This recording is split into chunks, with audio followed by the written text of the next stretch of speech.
So I want to formally start the event today. We're delighted to have Sandeep, who's the COO and co-founder of Matic. Matic doing fantastic things in blockchain space and really need no introduction, but certainly have been prolific in kind of backing hackathons and hackers and doing amazing things over the last few months. So we're so delighted to have you, Sandeep, to join us. For everyone that maybe doesn't know the structure of today, it is an AMA, and we'll start off with us. So George, who's our operations lead, heading up our programming and hackathons, asking a few questions to get the conversation started. And then it is over to you. Please use the chat function, put in whatever. I've been told we can ask whatever we want. So when Moon, I'm sure will pop up very much, but please put questions into chat and we'll cover them.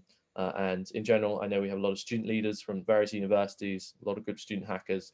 So thank you for joining us at this slightly earlier time slot as well, kind of lunchtime, European time. I know there's some Americans that might even have got up extremely early for this event. So thank you for doing that. And as I say, the transcript and the YouTube will go up. And the last thing to say before we get going is Matic will be sponsoring our next hackathon, Hack the System, which will get started on the week commencing the 22nd of February. And you will have 10 weeks to build fantastic things involving a Matic. And yeah, we're very much looking forward to that. Well, look, Sandeep, thank you for joining us. Great to have you. I'm going to hand over to George now to start the questions and take us away. Thanks, everyone. It's a pleasure to have you here today, Sandeep. Thank you for joining us very much. And the first question that I have for you today is, when you were a student at the National Institute of Industrial Engineering, did you ever think that you would kind of take this entrepreneurial path and end up founding your own companies, or did you not envision that? Yeah, so not even that. I think before that, when I was doing my engineering, at NITI, I did my managerial kind of a specialization in the technology side. But then before that, when I was an engineer, during the last year of my engineering, I had a sort of startup where I was working for like currently the political party which is today in government in India. So I was contracted by their Delhi division to kind of like New Delhi division, which is the capital of India, to kind of manage their, or not manage, I mean provide analytics for historical data. And I think that was the first time in India where a political party actually used a lot of analytics and everything into managing their election campaign. So that was my first stint into as an entrepreneur. But after that, I have like tried multiple things, like both in technology, primarily in technology, but a few things non-tech also, like in terms of this thing. So entrepreneurship, I always thought that it was my calling from my very early days. So yeah, I mean, totally, I could see myself someday doing something on my own. Yeah. Awesome. That's good to hear. So what was the kind of the experience like of leaving a great job as a consultant and then leaving that to kind of found and run your own companies, firstly with Scope Weaver and then with Matic? Yeah, I mean, it has been a, definitely incredibly rewarding journey also, but very, very, very painful. Like there have been days where I just hit my bed, in the night, and when I'm going to sleep, I'm almost like about to cry because of the rejections that you get, like from the clients, from your customers, like bad reviews on your applications and things like that. And then startup generally is a extremely tough environment, but then very rewarding also. Like and if you have a kind of natural calling for it, I think it eventually you kind of get there. So with some luck also, I would say eventually you get there. So for me, that has been like that has been really good. And with Matic also, the journey has been tough, because we are the only globally visible team from India which is actually working on protocol layer. There are teams like Dapp and Nuo Network and all that who have done good in DeFi. But then on a protocol level, I think when we started, there was nobody there, and there was it was pretty difficult to kind of attract the attention from the Western investors and the developers alike. But today, we were very happy, like, for the, after kind of fighting it out for last 2.5 years, or kind of, we have reached a space where we are, I think, after Ethereum, like, we are a layer 2 on Ethereum, but after Ethereum, I think Matic is the most used blockchain today, like, in terms of number of applications. I think, like, it's already there with any of the other scaling solution providers, like, be it layer 1 or be it layer 2. So yeah, again, I mean, incredibly long journey, and but rewarding too. Yeah, it Yeah. feels really great. Yeah, I can imagine. There's often a lot of stories about perseverance and founders. So good to hear that you've kind of made through that battle as well. So in kind of blockchain and crypto, there tends to be that kind of aha moment for people where they go from kind of first hearing about either Bitcoin or blockchain and then moving to, okay, this could be really, really big. So I was wondering if you could share a bit more about your experience with that and if you had a similar moment in your past. Yeah. So, with my, like, before Matic, I was, when I was, kind of building Scope, we were, it was a B2B marketplace, and I realized that it had a lot of, kind of human interaction into it, like, which is hard to automate. So I always used to introspect that, whether this business will be able to scale, and what will be the ways that this business can scale. And then, beyond a particular time, although the business was doing very well, I was, doing very well, but then I realized that this can't scale beyond a particular this thing. So, I need to go into something that can scale, actually. And that's ironical also, and, like, now I'm in a scaling business, blockchain scaling Yeah. business, but that time I was trying to scale my business. So, I started, like, venturing out, and started studying more on this artificial intelligence. And then, I realized that there was just too much maths for it, and, I had been out of my engineering, like, for last 4 or 5 years. I realized that I don't want to do that. So then then I thought that, okay, let me figure out more avenues. And then, by that time, I think, this was like 2015 end or early 2016, when Bitcoin was just starting its previous bull cycle, right? Like 2017, which ended in 2017. And I think there was a lot of buzz around it and all that. And I had also thought about, like, mining Bitcoin back in 2012, 13. But then, I had realized that by that time, it was already not the stage where you could mine Bitcoin with your laptop or something, right? So then, when I started reading about blockchain, the first book that, I started reading was the Mastering Bitcoin from Andreas Antonopoulos, like, the classic, Yeah. right? And then, 4 or 5 chapters into that, I, kind of, that I had that aha moment, that, okay, this is big, like, this is going to be really big, and then I want to be in this industry. And that was the time, like, after, I think, I hardly took, like, hardly 1 or 2 weeks to decide that I'm going to shut down Scope Weaver, and then, venture into something else. So that was the aha moment for me. Yeah, since then I've been falling into this rabbit hole. Fantastic. I'm sure that Andreas Antonopoulos has been responsible for a lot of the aha moments from some of the great content that he puts out and continues to put out as well. He's really been one of the aspiring figures in blockchain, in my opinion, as well. So could you tell us a bit more about the journey with Matic? Kind of, how did the idea come about, and what were the early days like? When did you realize that, okay, this could work and this could be big? Any around that? Hello, Sandeep. Oh no, I think we may have lost him. Technical difficulties. I'm sure he'll be back. Yeah, the classic. Sorry, just to say as well, we are joined by Arjun, the VP of Growth at Matic, here today as well. So I don't know, Arjun, I realize you haven't been there from the start, but it'd be great to hear more about your experience at Matic and when you came into the role and how it's been since then. Sure. So I again learned about blockchain back in 2016. So my story was different. I was in working in an enterprise company at that time, and that's when, like, we had a meeting with the CEO, and that's when he said that, we need to find, like, this new breakthrough technologies, something that should be big in the future, something to invest in. So that's when I started doing this research, and there was AI, machine learning. Then I came across blockchain, and that's kind of when I sort of fell in love with it, and then that story started developing. So I'd heard of Matic back then, because I was keeping an eye on all the Indian projects. I was talking to all of them, trying to figure out what's going to happen. and then I continued on product development, etc. So then I stayed in touch, and then I went through my own cycle of going into enterprise blockchain, doing that sort of permission private hyperledger blockchain, realizing this is not really solving anything. And I was like, what am I really doing here? So then I went to an AI company. That's when I kind of joined Matic. So it's been like almost 7 to 8 months for me.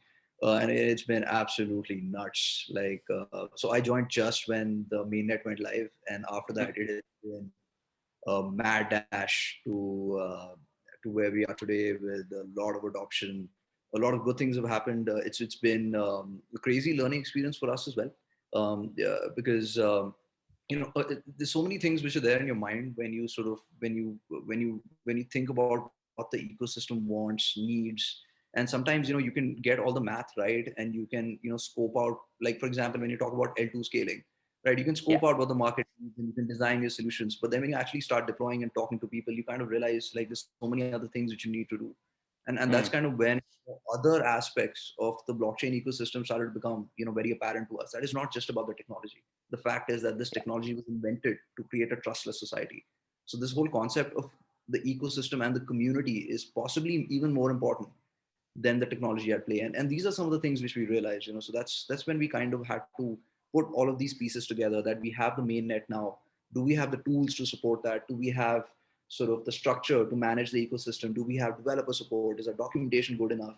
So the last like first 2-3 months was just everybody's doing everything and all of that. Then we started to get a sense of which direction we wanted to go in. We talked to some of the big players, who sort of started moving on to Matic. They helped us a lot. So a lot of the early adopters like Polymarket, extremely popular prediction market, these guys came and liked our technology, but then their tech team gave us a lot of tips as well, that maybe these things you can do better, etc. So it's been that kind of collaborative, amazing kind of experience, where it's not just like it's not just us and our team coming together, but also the ecosystem coming together and helping us be where we are today, where we have like 80 plus apps deployed. I have at least 100 plus on my Excel. The people I'm talking to are deploying on Matic. We have so many partners. We're doing 60 to 70,000 transactions on a daily basis, and that's growing. And so many big names, right? We have Polymarket. Avagochi has skipped Ethereum altogether and come on to Matic. So many amazing things are happening now, and the pace is only picking up. So last couple of weeks, I've been trying to hire people so that I can maybe sleep like a couple of hours more. So it's been like one of those kind of wild rides. So I'm really happy I made that decision at the time to sort of bite the bullet. And I remember I had the conversation with Sandeep as well. When we had that final interview kind of thing, and he was like, yeah, interesting and all. And then he asked me like, this is going to be absolutely nuts, and I can't predict what can happen. So you're sure about this, right? Like, yeah. Are you sure about this? I thought this was an interview. Like, he's like, no, I'm sure about this, but are you sure? I was like, yeah, sure. Let's do it. And yeah, it's been fun. Very cool. Very happy with the decision. Yeah, I think that's very important thing that Arjun was saying. I want to emphasize on that you keep getting a lot of new names that, okay, this solution is coming, that solution is coming on the scaling side. But then, the actual environment where people can build their applications, like production ready environment where people can build their application, comes in a very organic way. Like we have been on our beta mainnet, like I think more than 1 year, one and a half year. And then people have been building on it, and then providing feedbacks. This thing is required, that tool is required, multiple other things. And only now we are in a stage where somebody comes on Matic and sees that, oh, everything is like just like Ethereum, and I can very easily stay very close to Ethereum. My assets can move to and fro and all that stuff. And then they decide that, okay, this is this is probably the best platform available out there for scaling your applications today, right? And you have all the tools, on ramps, meta transactions, everything. So all of these things together make a network to be production ready and be used for the dApps. Yeah, sorry, you were saying, George, something. I was just going to agree with Arjun about how I think everyone in the blockchain and crypto space at the moment could do with a little more sleep, given how crazy it's been the last few months. But yeah, sorry, just to go back to the question I asked Sandeep before you cut out. I was wondering if you could tell us a bit more about the idea, kind of the ideation of Matic, how that came about, and what the early days of Matic were like, and when you knew that it was gonna kind of be big and hopefully succeed. Yeah, so Matic, the network, the technical side of things, like is actually a brainchild of my fellow co-founder Jayanti. So he was actually one of the plasma researchers. So like the early, plasma group, which had like, Vitalik and, Joseph Poon and, all those people. And then he was the one who built the first ever, like, working implementation of plasma MVP. Like that was the third iteration of plasma. And then, the main thing is that, and we were also like, discussing on a lot of these research topics and all that. And what we realized essentially is that, like the way plasma was being built at that point itself is like, something where which would not be able to, people will not be able to use it. Like, and that's the way why you see, like, I don't want to, I can name the other project, which is the plasma project that is there in Omise Go, right? And you see that there are zero applications on Omisego. Reason being that the way with the UTXO form the plasma was, the solution was being built, that was not sustainable. Like, that nobody will be able to build on top of it. So we realized, because we also come from that, engineering background, we realized that, and not like purely from the research background, we realized that what would be an ideal solution for an actual engineer who wants to build a Dapp, right? And that's what you see, like in terms of the design of Matic, that's what you see as very deeply embedded into whatever we do. Like, like, is it easy to build for developers? If it's not, then even if it's like a, technological Taj Mahal, like we don't really care about it, right? So like it has to be, easy and good to develop. Although keeping the other problem was, other extreme of this thing is that, then there was some solutions, some people tried those solutions. Like, again, I would not name those solutions, but even now, like, some of them are available, EVM compatible, everything, but then the nodes are being run by 5 people, right? It's essentially, you're running a server, right, with an EVM machine. So that also is the, other extreme, that you completely go into a centralized mode, and then, you are saying that, okay, we are providing scalability. Like that also doesn't cut it for us. So we wanted to build a system which has the ethos of like the decentralization, that okay, it's decentralized, it's like, permissionless, but it's easier to develop. Or at least, if not easier, at least it's closer to Ethereum. It's as close as to Ethereum to develop as possible, because 99% of, all the developers in this space are Ethereum developers, right? Like no matter what, how many, billions other projects raised, like 99% of the developer audience is Ethereum. And I think that's the only, Ethereum is the only blockchain which has that, core ethos. I personally feel like you can even, many people consider me as ETH maximalist, but I'm like very fine with that kind of tag, because I feel that that's the only community that has those ethos, like, that openness. And only in Ethereum ETH Denver you can see, let's say, near protocol on the stage, right? Which essentially is trying to build a competitive solution to Ethereum. So those kind of openness, and the kind of rigor in the technology, as well as the tooling and all that, like that kind of evolved thing, no other blockchain has. And there is no shortcut to that. Like I was mentioning to previously also, there's no shortcut to that. You need to have years and years of people building on your solutions, and then only you can reach a stage where you can build production ready DApps, like Web3 applications on a platform. Yeah. So yeah, so basically, yeah, but I was like, I think I digress, but the idea was that how Matic was designed. So that was the feature that came, like, that was the history that it comes from, like from the core plasma, kind of research group and all that. Then it evolved into a, like, a engineer friendly or the developer friendly platform. And then now we are on mainnet. Mainnet is being run by 80 plus public validators, and slowly and steadily there will be no involvement. Like our actual objective is that there should be zero involvement of Matic Foundation in running the nodes. It should be completely run by other people. And then, you can already see so many applications, like top applications right now building on Matic. Yeah. Thank you very much for that. And I think we've got some audience questions coming now. So if you do have any more questions, make sure to pop them in the chat and we'll try and get round to them. But the first one is from Felipe asking, how many users does Matic have right now? So it's hard to figure out like exact DAU, like the daily average users or total number of unique users. But right now we have around 200,000 addresses. maybe Arjun is tracking some of the, these platforms like Dapp radars and Dapp.coms of the world, but they also have very limited number of limited number of dapps listed over there. But maybe if you go to our Matic, explorer.matic.network, there can be one way that if you go to the token section, you can see that how many individual token holders for each of those like applications are there, and then some of them have, like, I don't have the exact number, but maybe Right. So on average, we're doing like 60 to 70,000 transactions, like I said, on a daily basis. And yes, we have a large number of unique addresses, but I would definitely say that you should check out what Sandeep said. You can look at some of the volumes. You'll see also some of the more popular dApps like Polymarket and some of the games, these Mega Cryptopolis, Neon District, etc. So this is a fair number, and this is increasing on a daily basis. Like I think 2 weeks from now, the number would be like higher. yeah.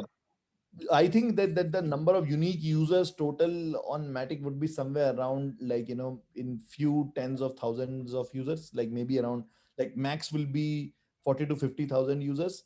And, like, although it might look a very small number for, for general applications, but, to give you a context that, some people had done the research that the entire blockchain space, including Bitcoin, including Ethereum, might be totally having like 100,000 to 500,000 DAU, daily average users. So that's a very small number of unique users which is there.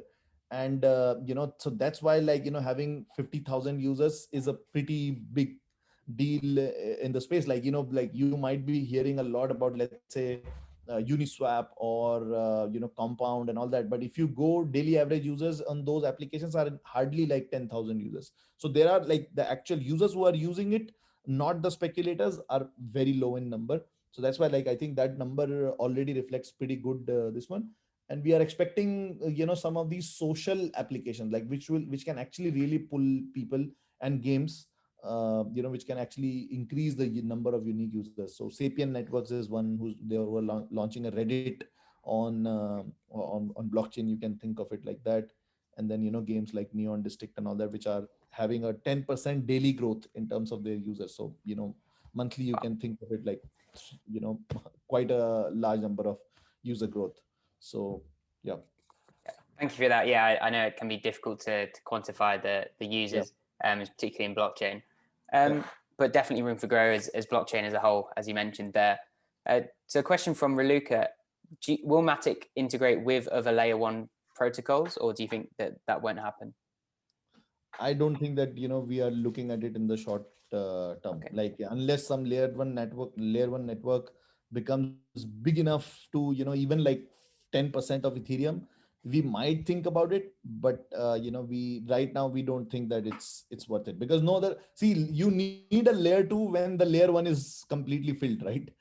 But then when your layer one has zero transactions, what would layer 2 do? So that would be my answer to that. Let's leave it at that, I would say. Sure. Thank you for that. So you mentioned that you are hiring. So Charlene asks, how big is your team, and what is the kind of competition between developers, product managers, marketers, etc.? Yeah, so we recently crossed 40, and I think like two months back we crossed 40 people, and then now we actually every month we have 2 to 3 new people joining. So maybe right now we'd be at 45 in size, and this is only internal full-time employees. We have at least 3 different third-party teams working on Matic solutions. So like Witwit, like which who are like kind of more of decentralized contributors into Matic protocol. They get some grants and all that on and off, but they are contributing into it. So Witwit is there, MVP workshop is there, and I think there is one more third part, like a community contributor who also have like 3 to 5 engineers working on them. So in total, like I think like 50-55 people will be there. But then what is the distribution? I think I and Arjun, like our team of like 7 people, 8 people is the only team which looks after the business side. Everyone the entire ecosystem is basically 6-7 people. It's really that. But everything else is like engineering side. Because at the end, even if we bring in people, at the end, like one of the good things that we try to do is to provide a very strong technical support also to everyone who's building on Matic, so that upkeep or the initial learning curve is as smooth as possible. So once we bring in, then we kind of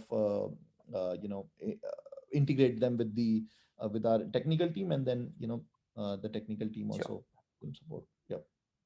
Great. And I know a lot of our audience is students that are often looking for internships. So do you hire interns at Matic at all? Oh Oh, yeah, definitely. totally. I Oh, think definitely. right now we have multiple positions open with that. Like, I think feel free to Yeah, I'll share just your resumes and all that. actually I'll just put my email there. You guys can just send me your CV. So we have like roles. We're looking for interns across tech and business, especially since we have a pretty small business team. So if you're interested, on that side of things, on the blockchain side as well, we'd love to, sort of just send me your CVs and yeah, and let's Yeah, yeah. yeah. Feel free, like even on the technical side, like like not only like on the business side, definitely Arjun is like more focused, but even on the technical side we have multiple positions open. If you have worked on smart contracts or like Golang or Rust, Right. like feel free to send your resumes our way. And then especially if you are also okay for longer term internship, like not only like 2 months or 3 months internship, because that is the time when you hardly kind of get a bit of upkeep from the ground. So I think if you are looking for at least 6 months of stint, then I think that those resumes are the, like, those people would be the ideal Because it people. kind of takes a few months just to like understand the ecosystem and stuff, and that's true for everybody. It's not like it's everybody would needs those couple of months. So if you have like a longer term, Yeah. then the benefit you derive is also like more, because we can then teach you more things. So yeah. Yep, yep, absolutely. Great. I'm sure the audience are glad to hear that. So Mateusen has asked, what are the best qualities in a founder, and also which is the quality that you lack that you would love to have, Sandeep? Okay, that's a loaded question. Okay, so yeah, so best qualities in a founder. I mean, see, I mean, one thing that I've realized is that there's no one person who has all the qualities, right? So I mean, Yeah. it's always a team, and you need to have complementing skills.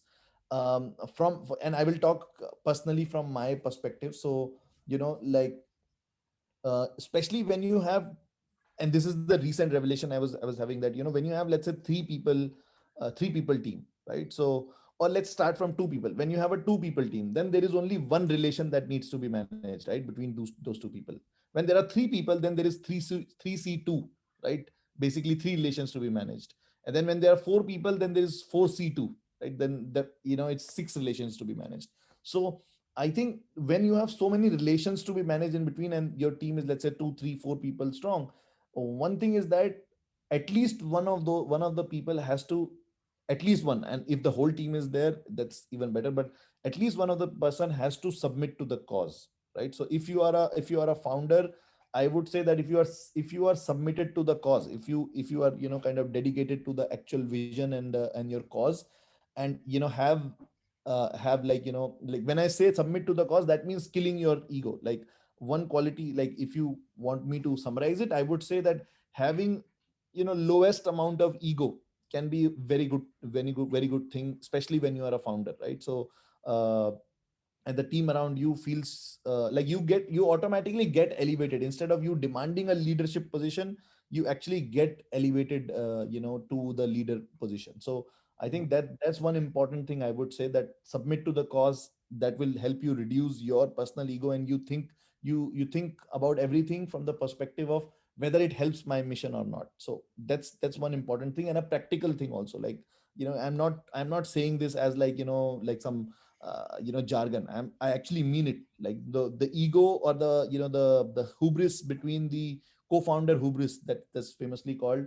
That's one of the biggest reasons. I think 67, somebody did a research, like 60-70% of the times project fail because of that.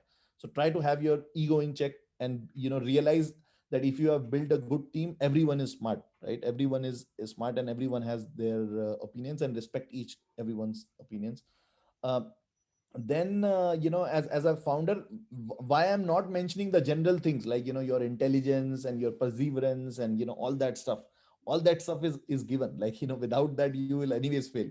So I'm not mentioning about the standard stuff that people will say, that you need to have a vision, and you need to have this and that. I'm not going into that. And on the vision thing also, recently I was like, there's a very famous Harvard lecture by Nvidia CEO. Like everyone should watch that. And he talks about that, as when we are starting up, and I'm assuming many people in the in the audience actually want to start on their own and all that. And when we have not done those things, we think that, oh, like the real successful people or successful founders have, they must be having some vision that, okay, they should do this, they should do that. He simply says that, it's not true. It's said that there is nothing, like vision is a very loaded word. He says that, it's actually about perspectives, and everyone can have perspective, right? So he actually gives an example that he had a perspective on gaming, where his entire family was like, why don't you get a job, like why are you doing this thing, right? So but then, he had a perspective on game. And he said that, the same thing, when applied to a different company, I'm not sure what it was, but he said that I completely failed on that because I did not have that perspective. Maybe on the Google Earth, he said that, I think he was like, he said that, I don't think this going anywhere, right? But then somebody else had that perspective. So he said that, like, I can have perspective on one thing, but I might be a complete failure in terms of perspective on the other thing. So once you have less ego, and then secondly, like, believe in yourself that, the things that you are working on for quite some time, or let's say you are good at video games, you are good at arts, let's say, or you get whatever you are good at, you have a perspective on that. Just believe in yourself that if your intuition says that, okay, this thing can work, then try it out. So that is also very important thing. And then the last thing, I would always say that, don't go with too much of design. Like, I'm a big fan of Nicholas Taleb, right? And he always says that, the hit and trial actually always beats design. Like, by statistics, he has proven that, that always beats design. And I strongly believe in that. Me and Arjun were also having a discussion on that, and Arjun was like, no, I am like more design oriented, like, you should thought through and all that. I was like, and there has to be a healthy match. I'm not saying that just go reckless and do everything out there, but I'm very action biased and iterative kind of person. Like, if I have an idea, I will try to figure out how's the easiest way to go to market with that, and try it out. And once you try it out, if you get feedback, you either change or you know do things. So those would be Yeah. 3-4 things from my side. But yeah, it can go on and on. It's a very loaded question, as I said, that I can talk like more than an hour for on that. Sure. Thank you Sorry. very much for those insights. And I think the shipping an MVP as fast as possible, and either failing fast or iterating is definitely kind of one of the strongest things that founders can do. So just following on from that question, we have a question from Benjamin, who asks, what would you do now if you were graduating from university, say in the next year? First of all, I would definitely be in crypto.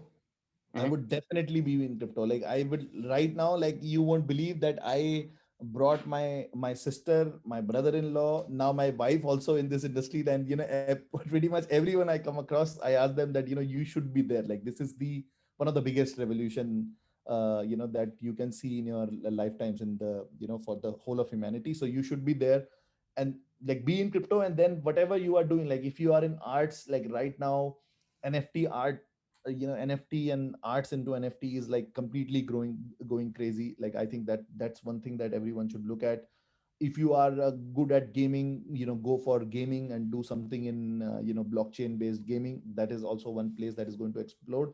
And then if you are you're interested in finance and economics, then definitely go for DeFi. Definitely go for DeFi. Like, and especially when you are, and this thing also, I want to mention that right now, although I can't divulge too much of details, but right now, very, like, kind of amazing solutions are coming out from people where the team has few, like, one or two, let's say, finance guys who have seen the industry. And then, but they also have some mathematics or kind of finance students, like, who are maybe in their, like, masters, like final years of masters, or doing some sort of like research work with a PhD or something. Because DeFi is so young right now that you can actually come up with your own paradigms. Like, this whole AMM thing, like 1.5 years back, nobody even thought that something like AMM would be this big. And now, like, people are thinking to do everything, like bringing AMM into everything, right? There's a thought on that. So how you can do that. So that could be also a crazy thing. So if you are doing anything related to programming and you had your finance subjects also, I would say, again, I mean, everybody already knows that, think about doing something in DeFi. I would do the same. Like if I was passing out, Yeah. graduating from college, I would do either NFT, arts, gaming, or DeFi. These three would be my picks. Right. And the Oh, founder yeah, of one more. Sorry, Arjun, like maybe I thought one more thing, like personal tokens, like social, tokens in this is also a very interesting field right now. If some of you want to explore. and also, like, the founder of Uniswap was actually like one of the largest AMMs out there, was a mechanical engineer, and he built Uniswap like as sort of like a summer project. So never like believe that you cannot do something big, or whatever you are doing will not have that kind of big impact. Like unless you try, you will never know. So if you're a university student and you're just graduating, you owe it to yourself to at least try and give it a good fair shot, and then whatever happens happens. But yeah, you should give it a shot no matter what. Thank you very much for that. And just speaking of kind of gaming and founders, we actually have James, who is one of the co-founders of Footium, which is a kind of blockchain-based game. And he has a question. James, would you like to ask the question yourself? Oh, just get his headset on.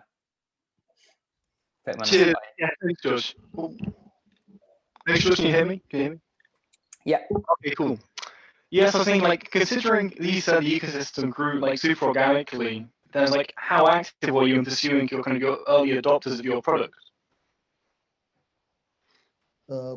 George, could you repeat that for me? I couldn't. Sure. Yeah. So James is asking, considering you said you grew your ecosystem quite organically, how active did you need to be in acquiring your kind of first adopters to get the ball rolling, so to speak? So like I'll take an example of gaming only, right? So in gaming, we were trying to do a lot of things. Like I was trying to do a lot of things, but I was not that deep into the gaming, because I myself I'm not a gamer. But then the person who leads our gaming now, with Arjun, Shreyansh, like he's actually a gamer himself.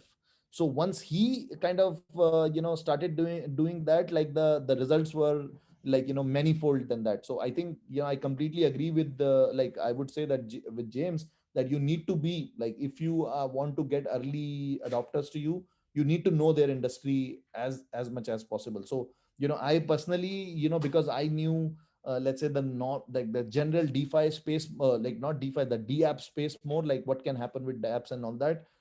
I was able to do that more. And Arjun now, because he has a management background and all that, he's also able to attract like the DeFi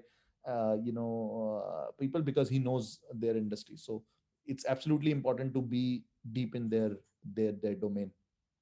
Yeah, and the initial days you gotta pound the pavement. So there's literally no way out there. You have to like building a community, in my opinion, and like an organic community is possibly amongst the toughest challenges, like starting a company. Like and at the same time, like you have to, and just I think the most important point is what Sandeep just said, that you have to be passionate about what you do. Like you will, it's difficult to succeed in something if you're not passionate about it. So like for me, certain things appeal to me, and when I put my like sort of put the work rate and put that effort in, it suddenly there were results. Same with Shreyansh, who loved gaming and suddenly was able to scale that. And Sandeep again, has like entirely much larger perspective. So when he has those conversations, he's very successful. So it's something like that. So if James, you're into gaming, you're into football, and you like those things, then you got to get in touch with those communities, man.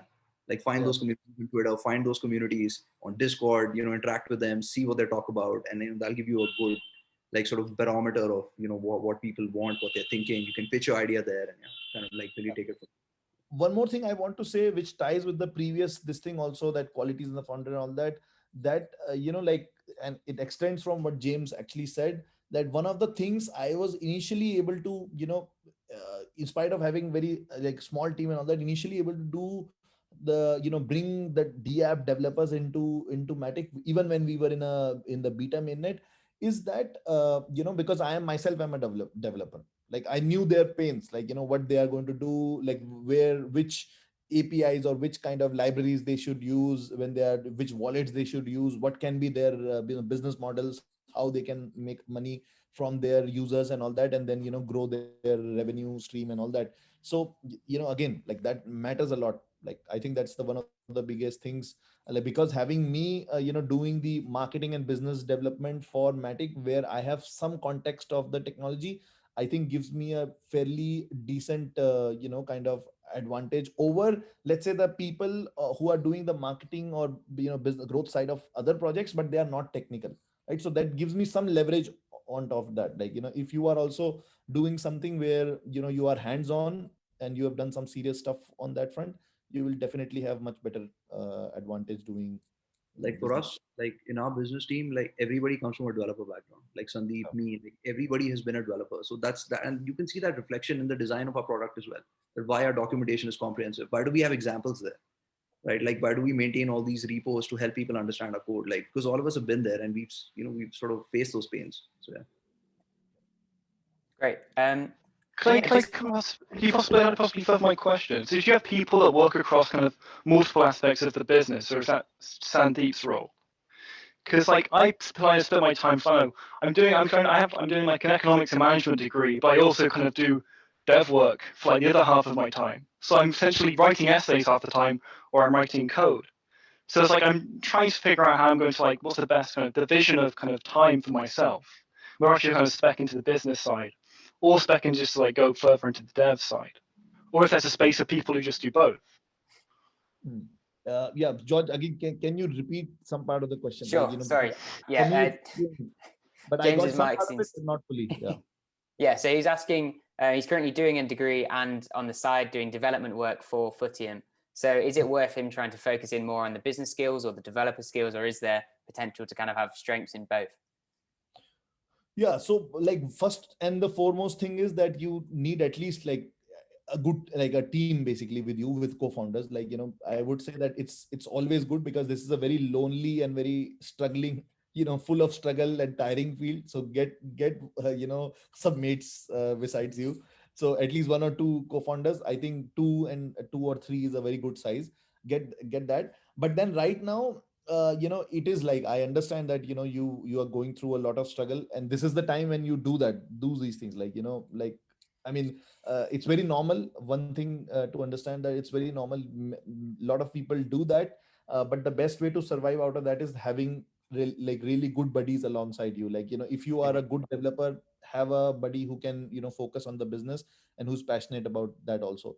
But one other thing also, I would say that as a founder and as a present and future founder, this time will benefit you a lot, where you are actually doing some part of the business side of things also, but you are actually developing the product also. Like like for every founder, again, like going back to that question, that as a founder, you need to have sales skills. Like at the end, beyond a certain point of time, you are selling your idea to your investors, your users, and everyone. So this experience that James is having while he's building the product, but he's also focusing on business, is going to be a lot of like it will have 100x benefit for you, like in terms of number of hours put in, like ROI of your hours put in.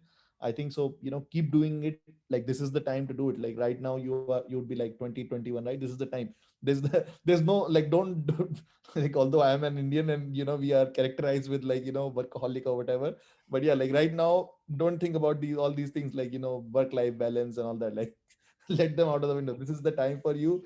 Like 2 years 3 years of strive here, like will set you up for your life, and then you can enjoy later on. Yeah. Yeah, and once your prototype is ready, get in touch with me and I'll hook you up. Thanks a lot, guys. Yeah. Once your prototype is ready, like please reach out. Like definitely, we are like one important thing that I want to mention, because a lot of budding founders must be here in the audience, that we actually are helping quite rigorously our teams to kind of go past their MVP stage. We provide a lot of like grants, small grants for people to build MVPs, but then eventually, once their MVP is there and the project has potential, we also help them to go out and raise funds. And we have a fairly decent ecosystem now. Multiple projects have raised from 1 million to $3 million in the past like 6 months. So if you have your decent MVPs and your product is good, definitely reach out to Arjun. Like he's your guy. Like very easily we can scale things up. And yeah. Great. Thank you very much. Just a question from myself as well. I've seen that the blockchain appears to be growing really rapidly in India, and obviously Matic is based there and has a strong community there. And I was wondering if you have any thoughts as to why India is becoming such a kind of hotbed for blockchain and for blockchain development. Yeah. So I think the biggest reason for that is like, like we have so many engineers over there. Like, there is a joke, like we generally joke amongst ourselves that in India, you first become an engineer, then you figure out what you want to do in life. Right. So, so it's like that much. Like, I think we have like 2 or 3 million engineers like graduating every year. Like, of course, the quality varies from where you are graduating, but then there's so many engineers and software engineers also. So definitely more and more, when more and more people are getting exposed to like this whole revolution, I call it, not like an industry, like Web3 revolution, people keep coming in. And this is when our government is actually trying their best to shoo away all the developers. Like they're like, ban, illegal, this and that. And this is happening, when that's there. And I think that when the government provides a decent framework for the entrepreneurs to blossom here, I think it will actually explode. And then one larger perspective I also see is that till now Indian, like there have been a lot of Indian products within India, but then they're not able to go global, like Airbnb from US, right? Or Amazon, like those kind of companies, because the thing is that India doesn't have those, and I don't actually believe in that also, but India doesn't have those protective policies that, like, let's say China would have to protect their local startups from, let's say, being cannibalized by Facebook or Amazon or Google of the world. So we don't have it. So that's why Indian startups grow to a certain point, and then after that they get acquired. Yeah. And also they don't have global audience, right? So because like because of the lot of these interconnected things. But with blockchain, like Indian entrepreneurs also get that global audience suddenly with this, because you don't have those payment rails and all that, which are geography defined and all that. So that's why I think with the large number of developers, very good amount of entrepreneurs, like entrepreneurs in India, like absolute, like global class. And you can see it from YC batches these days. Like you'll find a fairly large number of Indian entrepreneurs getting over there. And with this crypto, they are also able to collaborate with other Western founders also. Like for example, Transact is one project from like was originally from Matic ecosystem. They went on to get funding from Consensus and all that. And the founders, one fellow is an Indian, and then the other fellow is a UK person. Sammy from UK is there. So those kind of combinations are also going to help, because especially in this crypto and blockchain field, like a lot of Indian developers are now going into these hackathons, and like even the virtual ones are even more helpful. And then finding their co-founders in those hackathons in US, in UK, I mean basically all around the world. So yeah, so Right. that's why, like it's exploding. Yeah.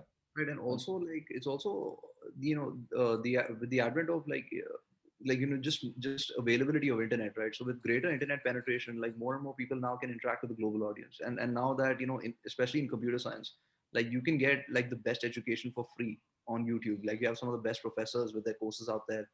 So I think a lot of for a long time, a lot of like Indian engineers maybe did not have this exposure. Now that they have, that's why, like with all these new technologies like blockchain, or even with AI, ML, data science, like you will see like there's a huge talent pool which has suddenly come up. But it's really a factor of like a lot of things around infrastructure and a lot of other things around exposure. Like for example, as a young graduate, when I like graduated from engineering, like for me, until I was in what, like second, or like if I remember correctly, until third year engineering, like we didn't our college didn't have, like everybody didn't have internet. Like you had to go to like an internet cafe to figure things out. So even those, once you solve those infrastructure problems, which have been solved like in the last 20, like about, let's say, 15 odd years, now you will see like with every technology wave, you will see like lots of entrepreneurs from India, because right from a young age now people have that exposure, right? And they have access to education material, they have access to the resources. Now there are structures for funding in India as well. Sandeep has also like sort of has invested in a lot of Indian projects to help them get off the ground. So I think now that acceleration is going to just like sort of, you're going to see like a lot more of that. So yeah, definitely. I actually know Ahmed Balahi of Bioeconomy, Sandeep, and I noticed you were an advisor the other day when we were having a call with him. So that was a bit of a coincidence. Yeah. Also, the Biconomy is also an example, like Yeah. Indian and UK founders together, coming together and doing great, and they're like really doing great. Yeah, definitely. So yeah, just a bit cautious of time, so we'll do a couple more questions if anyone has any final questions they want to put in the chat. There's one from Miles which says, where did the name Matic come from? And I always thought it was pronounced Matic, so I might have been pronouncing it wrong the whole call. If so, please correct me. Yeah, he's absolutely right. So actually, the name also comes from like, as I said, that the Matic originally was my brainchild of my fellow co-founder JD. So he was looking for a name, like small name. So he actually ran a random algorithm to find like 5-word characters and which are not taken. So Matic was one of them. So he actually went with that. And also it like sounded like automatic. So we wanted to say that once you are there, you're most of the things with meta transactions and all that, your transactions are automatic and things like that. But he's absolutely not aware of like football or soccer. And then he didn't know that there's a famous player named Matic, right? So it happens a lot. So but yeah, like whoever I mean, Miles actually asked this question. Yeah. Let's talk about it in 10 days from now. So there's something cool that is happening. We'll talk more about it. Yeah. Okay, interesting. And yeah, let's go one final question, then we'll go into the kind of the future of Matic. But what would you say is your favorite Dapp that is building on top of Matic? If you've got I know one or two that you're particularly excited about at all. So like, of course, like Poly market has been like the most successful, and it has like become everyone's of us favorite. Like, it's like, right, there have been few days where they even got more fees than Uniswap, like as a protocol fees. So they are definitely there. But the reason is not their success, but their the reason behind their success is that they are relentless on user experience. Like, they are like, on Matic, the meta transactions are like very, very cheap. But even on Ethereum, they are doing meta transactions for their users, which means that they at times end up burning like $10,000 to $15,000 a day just in meta transactions, right? So like, their relentless focus on user experience is like really inspiring, and we keep giving that example to others. Similarly, there are like other projects like Decentral Games is there. Like, although it's a bit related to gambling, but Decentral Games, for example, is a casino built within Decentraland. So you can actually go to Decentraland, go to Las Vegas in Decentraland, and there you have this casino. And then this is also like, somebody was asking which field you will go in if you were graduating from industry. This is also graduating from university, right? So this is also one thing, that if you go to Decentraland, you have a Las Vegas within Decentraland, and then they bought a space in Decentraland and like in the Las Vegas, and then they build the slot machines, right? And then they built a 3-story building in Las Vegas and built slot machines on the ground floor, and they sold those slot machines for $70,000 back in the day, just to fund their project. Like, can you imagine, like, within a virtual world, you have a slot, you're building a casino, virtual casino, and you're selling the first floor of that. And that actually, those kind of business models can be facilitated by crypto. Like, you actually go, and I actually can go and buy a slot machine, and then the smart contract will ensure that I will keep on getting the revenue from that slot machine in perpetuity, right? So those kind of business models, like, some people are building racing tracks within Decentraland, like, where people will come and they will run their Zrun is basically where you can have like crypto kitties. So Zrun is crypto horses, so you can breed your horses and then go into Decentraland, have the races for your, like, the derby that you can call it, right? So have those like racing horses within the Decentraland. So those kind of business models can also be really cool. There are art galleries in like Decentraland where people are selling NFTs. It's literally so crazy that it's exploding our minds. Whenever we see something like, what is this? Like, so it's pretty amazing. Yeah. The whole metaverse thing is really crazy. Definitely a very cool place to be at the moment in the metaverse space. And so, just finally, one question before I hand back to Anthony is: could you briefly summarize kind of what 2021 looks like for Matic and what you're aiming to achieve? Yeah. So as I said that we are like, I mean, we in some form are like ETH maximalist. We want like Ethereum to or we like, Ethereum is definitely going to continue its dominance as a go-to platform for these decentralized execution, like execution of business logic. and then we want to provide as much scalability to that, and then so that the business activity happens on these layer 2 environments, and then the settlement happens on Ethereum. So I think we'll keep doing that. And right now we have a lot of momentum on Matic in terms of like most of the dApps coming on this, and I personally want to, by the end of 2021, if we have 1 million unique users on Matic, I would think that that was a year spent well. So I would go by the users, like with all the dApps combined, the unique users on Matic, if it goes to 1 million users, I would be very happy. Fantastic. I think that's a great target and a good note to end on. So thank you very much, Sandeep and Arjun. I'll hand back over to Anthony now to close out. Thank you. George. Thank you for having us. George, thank you very much, and Sandeep, Arjun, thank you so much for your time and coming to speak to the students today. Lots of very good questions, and I think we got an inkling maybe that Amanda Matic might be the new face of Matic Protocol, Matic Network. No, I'm joking, but anyway. Well, look, guys, thank you very much for being here today. The video for this will go live later today. There's transcript also, well, maybe tomorrow, let's say, reasonably. Will go all live tomorrow. So again, Sandeep, thank you so much. Arjun, thank you so much. Looking forward to having you in the hackathon. For those that want to join the hackathon, we'll be releasing details on the Discord, on the Medium, on the website. I think probably tomorrow, I believe we're going to do it. But yeah, in the meantime, everyone, thank you so much for being here. And we will hopefully see you all very soon. Sandeep, thank you very much again. Thanks. And yeah, thanks, George. Like, I think this was one of the best sessions like I had after a long time, in terms of like the kind of questions like budding founders over there. Like, yeah, this is really cool. Thank you so much for having us here. Thank you for being here. Okie doke, guys. Thank you very much. Have a good afternoon, mornings, evenings, wherever you are, and see you all soon. All right. Thanks.